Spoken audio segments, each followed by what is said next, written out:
벙커원교회 교우 여러분, 밤새 안녕하셨지요? 8월 11일 목요일 새벽 보리떡 시작하겠습니다. 오늘 함께 보실 말씀은 사도행전 2장 15절에서 20절입니다. 지금은 아침 9시입니다. 그러니 이 사람들은 여러분이 생각하듯이 술에 취한 것이 아닙니다. 이 일은 하나님께서 예언자 요엘을 시켜서 말씀하신 대로 된 것입니다. 하나님께서 말씀하신다. 마지막 날에 나는 내 영을 모든 사람에게 부어주겠다. 너희의 아들들과 너희의 딸들은 예언을 하고 너희의 젊은이들은 환상을 보고 너희의 늙은이들은 꿈을 꿀 것이다. 그날에 나는 내 영을 내 남종들과 내 여종들에게도 부어주겠으니 그들도 예언을 할 것이다. 또 나는 위로 하늘에 놀라운 일을 나타내고 아래로 땅에 징조를 나타낼 것이니 곧 피와 불과 자욱한 연기이다. 주님의 크고 영화로운 날이 오기 전에 해는 변해서 어둠이 되고 다른 편에서 피가 될 것이다. 아멘. 오늘 본문은 사도행전입니다. 사도행전은 신약 성서에서 유일한 역사서인데 복음서와 바울 서신을 연결해주는 다리라고 할 수 있습니다. 사도행전의 저자는 누가복음의 저자인 누가로 알려져 있는데 누가복음과 사도행전은 요한복음이 나오기 전에 원래 하나의 책으로 낭독되어졌다고 합니다. 누가복음과 사도행전을 합하면 신약 성서의 약 28%에 해당하는 상당한 양인 만큼 두 책은 신약 성서 전체를 이해하는데 중요한 위치를 차지하고 있습니다. 누가복음과 사도행전에는 일관된 신학이 흐르고 있는데 그 신학은 복음전도라고 할 수 있습니다. 누가는 누가복음에서 예수 그리스도의 복음이 갈릴리에서 예루살렘으로 전파된 것을 기록하고 있고 사도행전에서 이 예수 그리스도의 복음이 많은 방해와 장애에도 불구하고 예루살렘에서 로마로 어떻게 성공적으로 전파되었는가를 기록하고 있습니다. 사도행전의 초반에는 베드로가 중심에 등장하고 후반에는 바울의 이야기가 주를 이룹니다. 다른 사도들의 활동도 많았을 것인데 그러한 이야기는 생략됩니다. 누가에 의해서 편집되었기 때문입니다.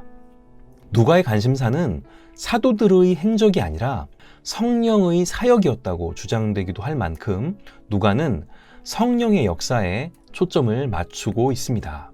이러한 까닭에 사도행전을 성령행전이라고 부르기도 합니다. 이제 본문 내용을 보겠습니다. 사도행전 2장은 예수님이 제자들에게 약속하신 성령이 임재하는 것을 보여줍니다. 12사도와 주를 따르는 남녀 120명이 모여서 기도하고 있었는데 세찬 바람이 부는 듯한 소리와 함께 성령이 불의 혀와 같이 나타난 것이었습니다. 그때 모두가 성령의 충만함을 받고 성령의 인도를 따라 각기 다른 나라의 말로 말하였는데 예루살렘에 머물고 있던 세계 각국에서 온 디아스포라 유대인들은 갈릴리 사람들이 자기 나라 말을 하는 것을 보고 신기해 했습니다. 어떤 사람들은 조롱을 하며 그들이 쇠술에 취하였다고 말하기도 했습니다. 이때 베드로는 그들을 향해 설교를 시작합니다. 지금은 아침 9시인데 이들이 술 취해서 떠드는 것이 말이 되냐고 반문하면서 요엘 선지자의 예언을 인용합니다.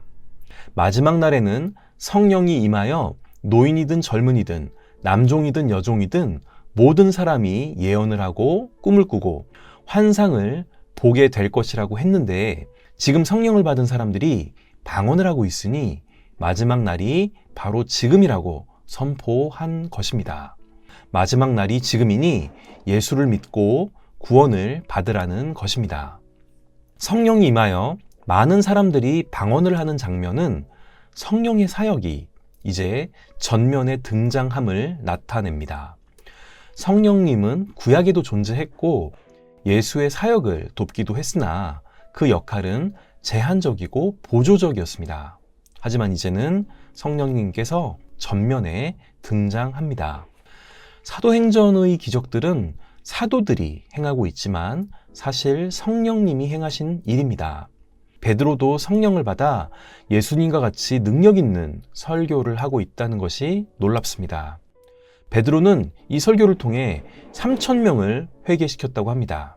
예수를 3번이나 부인하고 도망다녔던 그 베드로가 맞나 싶을 정도입니다. 이것이 모두 성령의 역사인 것입니다.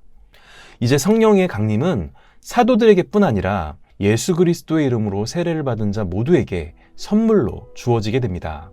성령의 강림이 보편화된 것입니다. 요엘의 예언처럼 모든 사람에게 성령이 부어진 것입니다. 놀라운 것은 성령을 받으면 모든 사람이 자기 한계를 뛰어넘게 된다는 것입니다. 인간적인 질서 안에 닫히고 갇혔던 것들이 해방되고 성령으로 인해 새로운 세상을 꿈꾸게 된다는 것입니다. 나이 든 사람은 꿈을 접고 현실에 안주하기 쉽습니다. 하지만 성령이 임하면 아브라함과 같이 하나님의 나라를 꿈꾸게 됩니다. 이 대목에서 우리 교회의 어른이신 만주 벌판님이 생각납니다.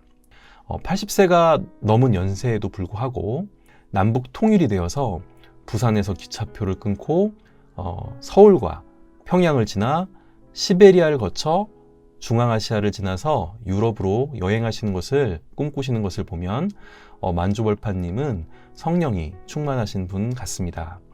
젊은이들은 세상에서 성공하기 위해 경쟁하고 분투합니다. 또한 어떤 젊은이들은 헬조선, 이생망 등의 표현을 쓰며 현실에서 희망을 잃고 소확행만을 추구하려 합니다. 또 돈 많은 건물주를 꿈꾸며 자신만의 안위를 추구하려 합니다.